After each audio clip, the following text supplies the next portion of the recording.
میرا نام احمد سجیل ہے، میں ریجنل جنرل مینیجر ہوں دیوان موٹرز کا، اور ہم BMW وہیکلز کو پاکستان میں ریپرزینٹ کرتے ہیں۔ حکومت کا جو یہ قدم ہے وی پالیسی ایک بہت احسن اور خوشائن قدم ہے۔ اس کی وجہ یہ ہے جو فیوچر ہے آٹوموٹیو انڈسٹری کا وہ بہت حد تک متعین ہو چکا ہے کہ وہ الیکٹرک وہیکلز ہی ہوں گی۔ لگ بھگ 150 سال سے انٹرنل کمبسچن انجن والی گاڑیاں جنہیں ہم کہتے ہیں اس انڈسٹری میں، اس میں پیٹرول ہے، ڈیزل ہے،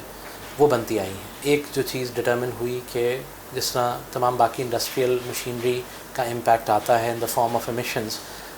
گاڑیاں بھی اس کا ایک جزو ہیں، حصہ ہیں۔ اس لیے آٹوموٹیو انڈسٹری نے ان جنرل اور فرسٹ ورلڈ نے ان پرٹیکولر یہ فیصلہ کیا کہ اب ہمیں ایسی گاڑیوں کی طرف جانا چاہیے جو کہ وہی سیفٹی، وہی کمفرٹ اور وہی لگژری پرووائڈ کریں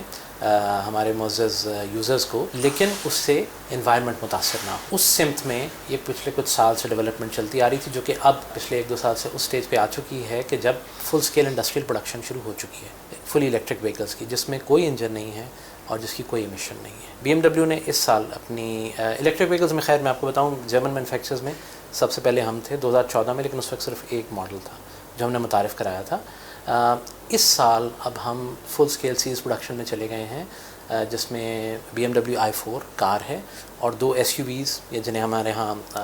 عموماً جیپ کہا جاتا ہے، iX3 اور iX، وہ متعارف ہوئی ہیں۔ پاکستان میں سے آپ کے علم میں ہے کہ جو چیزیں ہم درآمد کرتے ہیں اس کے اوپر ظاہر ہے ڈیوٹیز اور ٹیکسز ہوتے ہیں، اور کاروں پہ اچھا سگنیفیکنٹ پرسنٹیج ہوتی ہے ڈیوٹیز اور ٹیکسز کی۔ الیکٹرک وہیکل پالیسی میں جو فائنینشیل ایئر ہے 2021-22، اس میں حکومت نے اس بجٹ میں اس فائنینشیل ایئر کے لیے کسٹمز ڈیوٹی میں چھوٹ بھی دی ہے الیکٹرک وہیکلز کی امپورٹ کے اوپر، تو وہ ایک بڑا خوش آئند قدم ہے جس سے اس انیشیٹو کو بہت حوصلہ افزائی ہوئی۔ اگر ہم اپنی آٹوموٹیو انڈسٹری کو دیکھیں پچھلے 1-1.5 سال میں، اگر ہم BMW کی بھی بات کریں اور اوور آل آٹوموٹیو مارکیٹ کی بات کریں، تو آپ نے دیکھا کہ بہت سارے نئے انٹرنٹ اس وقت مارکیٹ کے اندر داخل ہوئے اور ان سب کو پذیرائی ملی ہے، جس سے مراد یہ ہے کہ پاکستانی عوام اس وقت اب زیادہ فارورڈ تھنکنگ ہو گئی ہے۔ ہم صرف برانڈز اور ان سے متعلق یا جو پچھلے کئی سالوں سے ہم جو پروڈکٹس یوز کرتے چلے آ رہے تھے وہ بالکل یقیناً قابل احترام ہیں، لیکن اب ہم I think as a nation ہم تیار ہیں to experiment with new ideas, with new concepts, with new manufacturers, with innovation. تو اسی کا ایک حصہ ہے الیکٹرک وہیکلز، اور ہمیں یہ ایک جو تھوڑی سی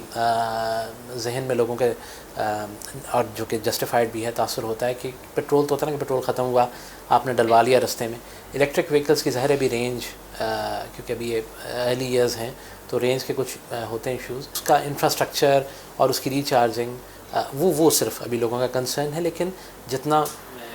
اوور ویلمنگ رسپانس ہمیں ملا ہے اس سے اندازہ ہوتا ہے کہ لوگوں میں یہ یقین بھی ہے کہ انشاءاللہ وقت کے ساتھ ساتھ جب ایک